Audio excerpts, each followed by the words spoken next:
Welcome to SK classes. कैसे हैं मेरे प्रिय स्टूडेंट और कैसा रहा आज का पेपर? आपने अभी तक हमें बताया नहीं एंड फाइनली कमेंट सेक्शन में बौछार कीजिए, बताइए कि आज का पेपर कैसा रहा और 7 तारीख की क्या तैयारी है। टेंशन मत लो, एसके इज कम बैक। देखिए अब 7 तारीख की हम तैयारी करेंगे। हिंदी के उन सभी क्वेश्चंस को तुरंत का तुरंत टिक कराने वाला हूं जो आपके 7 तारीख के पेपर में देखने को मिलेगा। ध्यान से एक चीज तुम सुन लो, पूरा का पूरा 100% क्वेश्चन पेपर आपके क्वेश्चन बैंक से आ रहा है। जो स्टूडेंट क्वेश्चन बैंक पढ़ के नहीं जा रहा है डेफिनेटली लॉस उनको हो रहा है और मैं पूरे के पूरे क्वेश्चन को क्वेश्चन बैंक से ही टिक कराऊंगा। इसके अलावा ना तो परीक्षा बोध ना तो परीक्षा दिन कुछ भी नहीं उठाऊंगा। एक चीज और बता दूं तुमको, हिंदी का पेपर तो मैंने देख लिया भाई।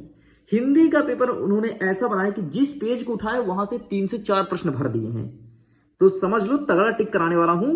बस तुम मेरे साथ बने रहना, एग्जाम में टॉप कराऊंगा यार, टेंशन किस बात की। ओके तो लेट डिस्प्ले, चलिए अब हम खेलते हैं टॉप करने की करोड़पति वाला तरीका। ठीक, टॉप कैसे करें एग्जाम में। देखो भैया, हिंदी का क्वेश्चन बैंक है, सत्र 2023 का है। 2024 का क्वेश्चन बैंक माध्यमिक शिक्षा मंडल द्वारा जारी नहीं किया गया है, लेकिन मार्केट में फिर भी बिक रहा है। मेरे प्यारे मासूम से बच्चे खरीद रहे हैं, उनको नहीं पता है कि नया नहीं आया है। कोई बात नहीं, अगर आपके पास नया क्वेश्चन बैंक है तो उसे ओपन कर लो और पुराना है तो कोई बात नहीं, इसी से क्वेश्चंस को देखना है। चलिए फटाफट ओपन करते हैं। सबसे पहले ये रहा ब्लूप्रिंट। ब्लूप्रिंट को देखो एक नजर, बाकी हमें ज्यादा ब्लूप्रिंट से मतलब नहीं, हमें मतलब है हमारे क्वेश्चन से। देखिए भैया, यहां से स्टार्ट होता है हमारा आरोह भाग 1 काव्यखंड। काव्यखंड के सभी वस्तुनिष्ठ प्रश्न को ऑलरेडी टेलीग्राम पर भेजा जाता है लिंक के थ्रू। वहां पर टच करो और टेस्ट को अटेम्प्ट करो। वहां पर जितने सारे क्वेश्चंस मिलते हैं वही का वही आपके पेपर में देखने को भी मिलेगा। Got it. चलिए हम यहां पर 2 नंबर 3 नंबर 4 नंबर के क्वेश्चंस को टिक कराने वाले हैं। पहला नंबर, कबीर ने अपने को दीवाना क्यों कहा है। जिस प्रकार से आप भी किसी के दीवाने हैं, वैसे कबीर दास जी भी दीवाने थे। किसके? वो प्रेम के दीवाने थे, वो भक्ति के प्रेम के। लड़कीबाजी नहीं करते थे कबीर दास जी, ये मत सोचना, है ना। वो भक्ति के प्रेम के दीवाने थे और भक्ति में डूबे हुए थे, इसलिए उन्होंने अपने आप को दीवाना कहा है। समझ गए? ये प्रश्न बहुत इंपॉर्टेंट है, तुम्हारे परीक्षा में देखने को मिलेगा। 200% गारंटी के साथ कहता हूं, डंके की चोट पे कहता हूं, तुम अच्छे से पढ़ लेना। Got it. आगे बढ़ते नेक्स्ट। मीरा कृष्ण की उपासना किस रूप में करती थी और उसका रूप कैसा था? वाह क्या प्रश्न है, इसे अच्छे से पढ़ लेना। मीरा कृष्ण की उपासना पति के रूप में करती थी, मतलब पति को ही, सॉरी कृष्ण को ही वो अपना पति मान चुकी थी, सब कुछ मान चुकी थी भाई। उन्हीं के नाम से हर एक चीज, चूड़ी पहनना और बिंदिया पहनना सब कृष्ण जी के नाम से करती थी मीरा। ठीक है, उसको ऐसा लगता था कि यार हमारे जो भी हैं तो सब श्री कृष्ण हैं, हम उनको सर्वस्व न्यौछावर कर दिए हैं। ठीक, और वो स्वयं को भगवान श्री कृष्ण की दासी मानती थी। तो ये रहा इसका उत्तर, बाकी कोई नहीं आ रहा, छोड़ दो। नेक्स्ट आगे देखना है। 6वां नंबर, चंपा को किस बात का अचरज था और क्यों? ये तुम्हारे परीक्षा में आ रहा है। तो चंपा निरक्षर थी। निरक्षर मतलब जो पढ़ लिख नहीं सकता, ठीक, या फिर लिख नहीं सकता। जब कभी अक्षरों को पढ़ाना शुरू करते थे तो चंपा हैरान रहती थी कि इन अक्षरों को स्वर कैसे निकलते हैं। वह अक्षर और ध्वनि के संबंध को समझ नहीं पाती थी। उसे नहीं पता था कि लिखे हुए अक्षर को ध्वनि में व्यक्त करना एक रूप है। मतलब ये था, ये चंपा यार अनपढ़ आदमी क्या जाने यार कि क्या होता है पढ़ाई लिखाई, है ना। तो जब कोई बोलता था यार हिंदी, तो अचरज होती थी, अरे बाप रे कैसा बोल लिया यार। इस प्रकार से कहानी था। ठीक, जिस प्रकार से तुमको पता चल गया क्वेश्चन, तुम पेपर सॉल्व करोगे, तुम्हारा बगल वाला दोस्त बैठा रहेगा, मुंह देखेगा, अबे इतना पढ़ता नहीं था साले, टॉप कैसे किया, है ना। वो ढूंढेगा फिर चैनल, किसके चैनल से पढ़ा होगा तो टॉप किया है। एंड फाइनली तुम तो बताने वाले हो नहीं, मुझे अच्छे से पता है। बता दिया करो, कभी कभी हेल्प कर दिया करो। हाँ, कभी कभी नहीं किया करो, डेली नहीं करना चाहिए, लेकिन कभी कभी कर देना चाहिए। ले भाई तू भी जी खा ली, है ना। नेक्स्ट देखते हैं। कवि ने किस आशय से मेहनत की लूट, पुलिस की मार, गद्दारी के लोगों को सबसे खतरनाक तरीका नहीं माना? नहीं पूछे कोई मतलब नहीं, इसलिए मैंने मन लगा कि प्रश्न को भी नहीं पढ़ा। नेक्स्ट क्वेश्चन जो तुम्हारे परीक्षा में आ रहा है, भक्ति काल को हिंदी साहित्य का स्वर्णयुग काल क्यों कहा जाता है? इंपॉर्टेंट है, अच्छे से रीड कर लेना। Got it. चलिए आगे बढ़ते हैं। नेक्स्ट क्वेश्चन, छायावादी कविता की विशेषताएं। प्लीज सभी विशेषताएं को अच्छे से देख लेना, लेकिन आपके परीक्षा में 2 नंबर का प्रश्न है ये। देखो, छायावादी काव्य ने प्रेम और सौंदर्य के विशेष अभ्यंजना। इस काव्य में कल्पना तत्व की प्रधानता। ये दोनों चीज आपको टिक करना है, लिखना है, पढ़ना है। नेक्स्ट 21 नंबर कहता है, रीति काल को श्रृंगार काल क्यों कहा जाता है? ये प्रश्न तुम्हारे परीक्षा में देखने को मिलेगा। तो देख लो, रीतिकाल को श्रृंगार काल इसलिए कहा जाता था क्योंकि रीतिकाल में अधिकतर कवियों की रचना में श्रृंगार रस की प्रधानता रही है। रीतिकाल में अधिकांश कवि दरबारों पर आश्रित कवि थे, इसलिए उन्हें अपने राजाओं के गुणगानों में श्रृंगार रस की प्रधानता कविता की रचना करनी पड़ती थी। ये उत्तर आपको लिखना है। Got it? इस प्रकार से कंप्लीट होता है।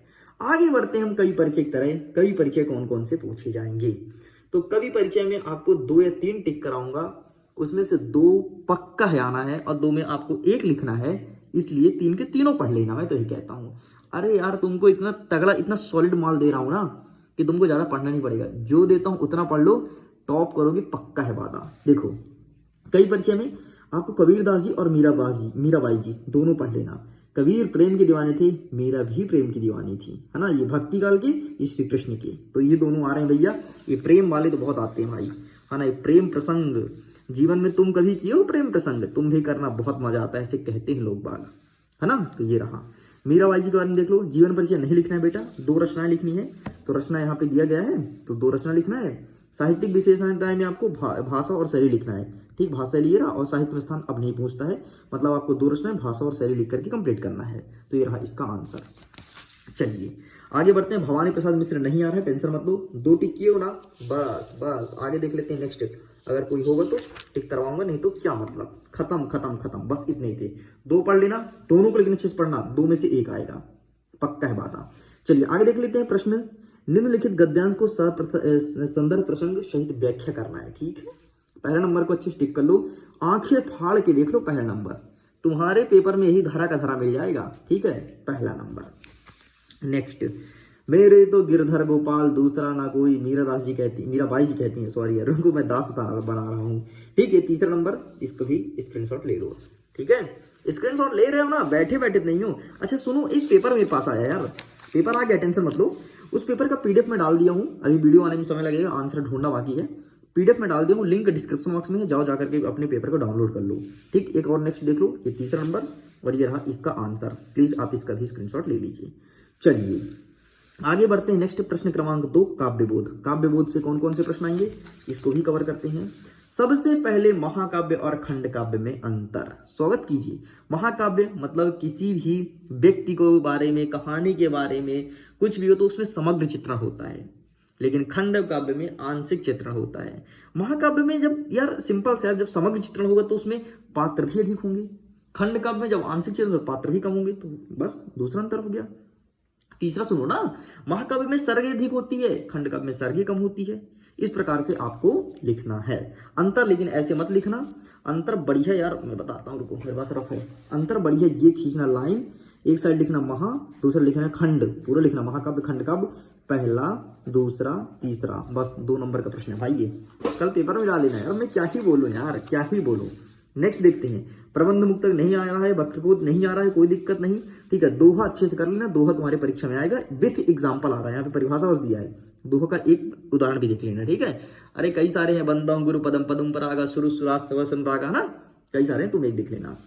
हाँ भैया, एक तगड़ा प्रश्न आ रहा है जो कि आपके क्वेश्चन बैंक में नहीं दिया, मैंने प्रश्न को देखा है। प्रश्न ये है कि शब्द शक्ति कितने प्रकार के होते हैं और सभी शब्द शक्ति के बारे में पता होना चाहिए। कहीं कहीं पूछा है अविधा, कहीं कहीं लक्षण, कहीं कहीं व्यंजना। तो शब्द शक्ति को प्लीज आप अपने परीक्षा अध्ययन परीक्षा बोर्ड से देख लेना, यहाँ पर अच्छा कंटेंट नहीं दिया है। ठीक है, यदि आगे दिया होगा तो मैं डिस्कस करूंगा। बाकी यहाँ पर शब्द शक्ति प्रश्न आ रहा है। अविधा, लक्षण, व्यंजना, तीनों को अच्छे से करना। ठीक है, मैं समझा सकता हूँ, समझा दूं क्या? समझ लो यार। देखो, शब्द शक्ति मतलब शब्दों का खेल होता है। ठीक, अविधा, लक्षण, व्यंजना। अविधा का मतलब होता है जो शब्द लिखा है उसी का सेम टू सेम अर्थ निकले, उसे कहते हैं अविधा। जो शब्द लिखा उसके लक्षण के आधार पर अर्थ निकले, जैसे मैं बोला तुम तो गऊ हो, मतलब इसका मतलब थोड़ा ना तुम गाय हो, तुम थोड़ा दूध दोगे, तुम गाय नहीं हो। गऊ हो मतलब तुम गाय के जैसे अच्छे व्यक्ति हो, इसे कहेंगे क्या, अविधा। लक्षण। और व्यंजना क्या होता है, जो दोनों को मिला करके बनता है उसे कहते हैं व्यंजना। बाकी एक बार पढ़ लेना, डाउट क्लियर हो जाएगा। चलिए बेटा आगे बढ़ते। नेक्स्ट इकाई 3 आरोह भाग 1 गद्य खंड से कौन कौन से प्रश्न आएंगे, इसे भी टिक कर लो। 1 नंबर के सभी प्रश्न आपको टेलीग्राम पर ही मिलेंगे। ठीक है, यहाँ पर मैं नहीं बता सकता, टेलीग्राम पर डेली टेस्ट अपलोड होता है, जितने टेस्ट हो पाते हैं 1 या 2 अटेम्प्ट करो, वहां पर तुम्हारे रियल क्वेश्चन ही अपलोड किए जाते हैं, कोई फेक नहीं। अच्छा, क्वेश्चन में भी रियल फेक होता है क्या? नहीं होता, लेकिन एग्जाम में भी तो फंसना चाहिए, और फंसेगा टेस्ट वाला क्वेश्चन, फंसता है यार। इंग्लिश का देखो ना कितना सारा फंसा है। अच्छा तुम लोग का भी इंग्लिश का पेपर नहीं था, 9th और 10th का था। अरे भाई साहब तबाही मचा दी उन लोग। चलिए आगे देखते हैं। पंडित अलोपुद्दीन की गाड़ी कहाँ फंस गई थी और क्यों, किसने रोकी थी? तो ये रहा भैया नमक का दरोगा वाले पार्ट से, बहुत इंपॉर्टेंट पार्ट है, इसे टिक कर लो। ओ हो। जिस प्रश्न को मैं मेरे दिमाग में बार बार चल रहा था वो प्रश्न ये है, नमक का दरोगा कहानी का कौन सा पात्र आपको सबसे अधिक प्रभावित करता है और क्यों? ये आया भाई तुम्हारे पेपर में, ठीक है, इसका स्क्रीनशॉट ले लो। मियां नसीरुद्दीन के व्यक्तित्व की विशेषताएं, इसका स्क्रीनशॉट ले लो। बस यहाँ से 3 ही प्रश्न आए हैं, बाकी कुछ नहीं आया है, ठीक है। चलिए आगे बढ़ते हैं नेक्स्ट। यहाँ से कोई क्वेश्चन नहीं आया, स्किप करो। विदाई समास नहीं आया है, वंश तिवारी नहीं आया है, ठीक है। पटकथा किसे कहते हैं नहीं आया है, ठीक है। नेताजी किसान का कौन सा प्रश्न नहीं आया है। भारतेंदु हरिश्चंद्र की 2 विशेषता नहीं आया है, ठीक है। हाँ रेखा चित्र संस्करण में अंतर देख लेना, ठीक। अरे भैया नाटक एकांकी देखना, ठीक, ये आया है आपके परीक्षा में, शायद ये नहीं है यार, रेखा चित्र संस्करण नहीं, याद नहीं आ रहा, इसे स्किप करो। ये तो पढ़ लेना और कहानी उपन्यास पढ़ लेना, ये दोनों आया है। दोनों में से कोई एक आया है, आई एम नॉट श्योर यार, मुझे एक बार पेपर देखना पड़ेगा, लेकिन फाइनली अभी तो तुम टिक करो, दोनों पढ़ लेना, बाकी पेपर दिखाऊंगा तो तुम्हारा कंफर्म हो जाएगा, ठीक है। आगे बढ़े, कई परिचय भी देख लेते हैं जल्दी से, लेकिन उसके पहले एक प्रश्न और छूट गया है, जस्ट अ वेट। नान बाई किसे कहती हैं, पढ़ लेना भाई। ये प्रश्न कभी नहीं पूछा, लेकिन इस बार पूछा, नान बाई किसे कहते हैं, पढ़ लेना, ठीक, ये छूट गया था। चलिए तो इस प्रकार से बेटा हमने यहाँ तक कवर कर दिया पूरे क्वेश्चंस को। कवि परिचय से बाकी है, तो कई परिचय भी फटाफट देख लेते हैं कौन कौन सा आएगा। प्रेमचंद्र जी पढ़ लेना, कृष्ण सोबती नहीं आ रहा है, प्रेमचंद्र को अच्छे से पढ़ना, ठीक है। ये रहा। और भी देखो भाई बहुत सारा है, लेकिन अपने हिसाब से तुम लिखना यार, ठीक। चलिए आगे बढ़ते हैं, नेक्स्ट क्या कह रहा है। मनु भंडारी, शेखर जोशी, मनु भंडारी को देख लो, इनको अच्छे से पढ़ लेना मनु भंडारी को।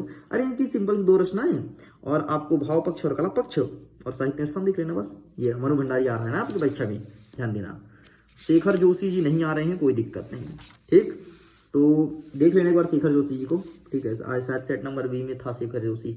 अच्छा पेपर कहीं कहीं अलग है, ध्यान दिए होगे, पेपर लगभग सेम है लेकिन कुछ क्वेश्चन चेंज है, तो शेखर जोशी कहीं कहीं देखने को मिलेगा, इसको भी टिक कर लो। चलिए साइड करें, आगे बढ़ते हैं। नेक्स्ट कहता है कि संदर्भ प्रसंग सहित व्याख्या कीजिए। तो इसमें से देखो तीसरा नंबर ये रहा आपके सामने, तो प्लीज टेक अ स्क्रीनशॉट, आप इसका फोटो क्लिक कर लीजिए। यह संदर्भ प्रसंग और व्याख्या, ठीक है। ये मियां नसीरुद्दीन वाला तुम्हारे परीक्षा में आ रहा है, तो इसका भी स्क्रीनशॉट ले लो, ठीक है, फटाफट। ये रहा। नेक्स्ट क्या कहता है कि आप धीरे धीरे, ये नहीं आ रहा है, छोड़ दो, ये 2 आ रहा है, ठीक है। मियां नसीरुद्दीन बहुत इंपॉर्टेंट है, वो तो आ ही रहा है। चलो भैया, तो इस प्रकार से ये रहा हमारा पहला पार्ट, यहाँ तक हमने कवर कर दिया है।